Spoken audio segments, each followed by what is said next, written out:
Бұл видеода пациенттің құлағындағы қатып жиналып қалған серная пробка алынып жатыр. Осындай жағдай болмас үшін ең алдымен не істемеу керек? Ол әрине құлақты ватная палочкамен тазаламау. Осыған дейін талай дәрігерден естіген шығарсыз. Құлақты ватная палочкамен тазаласаң, құлақты шығарудың орнына оны одан әрі итересің.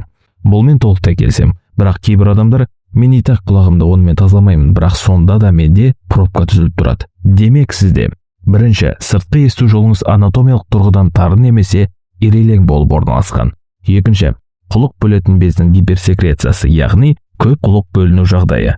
Үшінші, есту аппаратын тағатын немесе наушниктерді көп пайдаланатын болсаңыз. Төртінші, шаң тозаңда көп жүрсеңіз. Осындай жағдайда құлақта пробка түзілуі мүмкін. Сонда не істейміз? Бірінші, уақыт өтумен профилактикалық мақсатта құлақты жібітетін арнайы тамшыларды пайдалануға болады.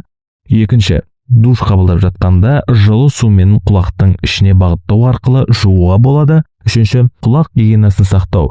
Әр жуынудан кейін құлақ қалқанын және сыртқы есту жолын құрғатып сүрту. Қажет болған жағдайда фен көмегімен аздап іш жағында кептіру.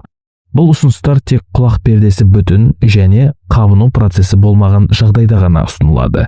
Егер сізде оң немесе сол құлағыңызда есту деңгейі бір мезетте нашарласа, онда сізде серная пробка түзілген болуы мүмкін. Бұл жағдайда оны өздігіңізбен алуға тырыспаңыз. Себебі құлақты одан әрі итеріп дәрігердің жұмысын қиындатып қана қоймай, жарақаттау арқылы қабыну процеске дейін жеткізуіңіз мүмкін.